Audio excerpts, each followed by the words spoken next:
Our tendency to be stuck in the past or to worry about the future, especially in this time of COVID, is a very real thing. And the practice of mindfulness is said to be a very useful method of coping. And so we asked clinical psychologist and founder of Tea House Therapy, Sonia Winter, to join us this morning to tell us more about that. Morning to you, Sonia. Thank you for joining us.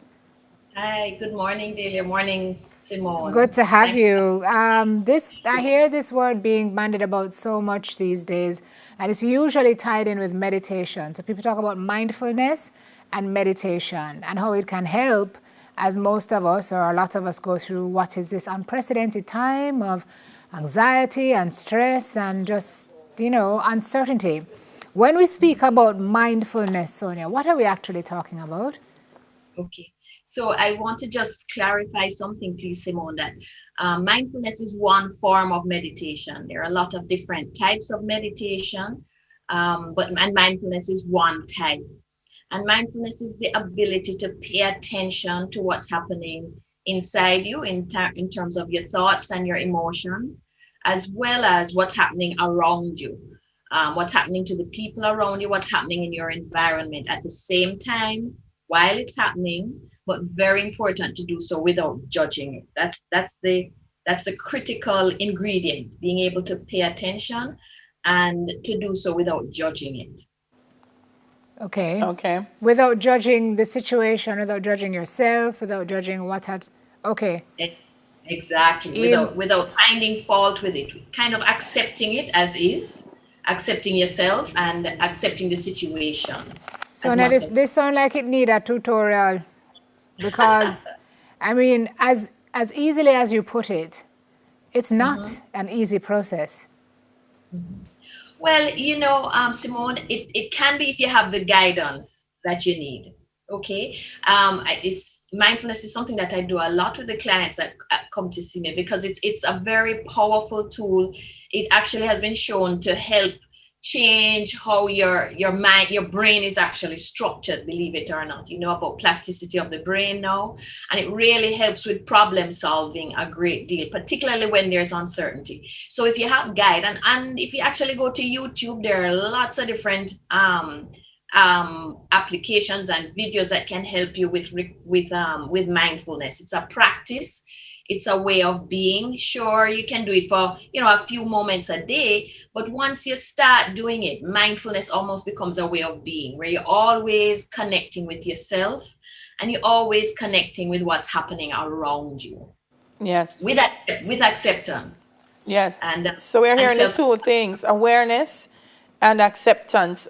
What is the purpose of mindfulness? Okay, so we're saying to people, you need to be mindful, but what's its purpose?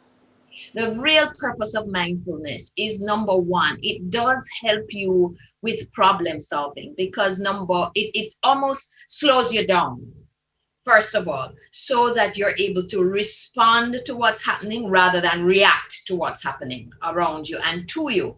A lot of the opposite of mindfulness, I think it's easier to think about it in terms of what's the opposite of mindfulness. The opposite of mindfulness is mindlessness.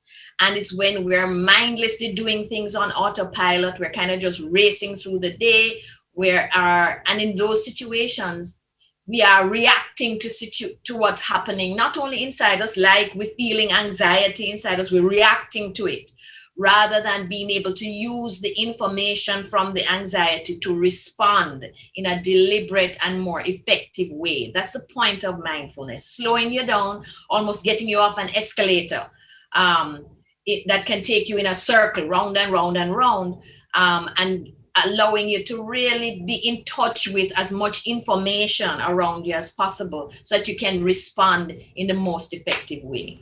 So what does it look like, Sonia? Is it that I'm getting an image of sitting somewhere, maybe cross-legged in a lotus position on the floor, and my arms are extended, and I'm taking deep breaths. And what does it look like when you are having a mindfulness session? Is that a word? I would say that it looks like different things, perhaps on a continuum. So the example you gave of someone, sort of sitting and doing their and so on. That's like one extreme to get the person to concentrate. But on the other extreme, it's just me and you sitting, talking, and being in touch with each other. We could both be very mindful right now. It just means that we're in touch with what we're doing. We're in touch with what's happening. We are connecting with what's going on inside us, and we're connecting with whomever we're interacting with, because we're taking in a lot of information. We're expanding the ability of our mind. Here's the thing, Simone, a lot of times we are in a moment, but where our thoughts are is in a different moment. Okay, so you and I are sitting here talking. However, in the front of my head, I'm also thinking, when I get up, I have to go fix breakfast. I have to think about gathering up my books. Oh my goodness, I'm also thinking about tonight. Today is Tuesday night. I would have gone out and hung out with my friends tonight. I can't do that anymore. In fact, I can't even do this anymore. And even though you and I are here connecting, I'm trying to connect with you, trying to communicate with you. My brain is in a different time zone, is what I call it. Yeah. Okay. And so I'm missing out on a lot of important information. I'm missing out on an opportunity to connect with you, which is a very calming experience. You know, we're social animals, so connecting a lot of times can be very calming. But I'm missing out on that opportunity because more of my thinking is someplace else. And therefore what's going to happen is that if something is happening between you and me, I'm going to react rather than Respond. be real, rather than respond. Yes. Yeah. We have a minute. I want us to go through some very quick skills that you share with us, Sonia. So to cultivate these skills, concentrate on breathing to lengthen and deepen your breaths. Yes? Exactly. What I often help my clients to do is actually count your breathing, first of all, because you have to slow down to do that. You know, count your breathing: 1 for in, 2 for out, 3 for in, 4 for out. And I let them count all the way to 10, because then you know they're paying attention. Yes. Okay. Then I force them to kind of pay attention to the environment around them by checking in with their 5 senses. What can they hear? What can they smell? What can they taste? What can they see? What can they touch? So you're kind of activating your 5 senses, because that's where you get a lot of information, you know. And then afterwards, I help them to observe their thoughts and count their thoughts just in the same way as they're counting their breathing. Because again, you know, they're paying close attention. What am I thinking? And then we make the final leap. What are they feeling? That can sometimes be a little bit more difficult to get in touch with, because we're so trained to compartmentalize and put away certain feelings, box them away and ignore and suppress them. And so that's the final leap, to get them to observe what are they feeling, because their emotions are important data as well. Yes. When they're going to just navigate the world. And so that's an accelerated process. All right.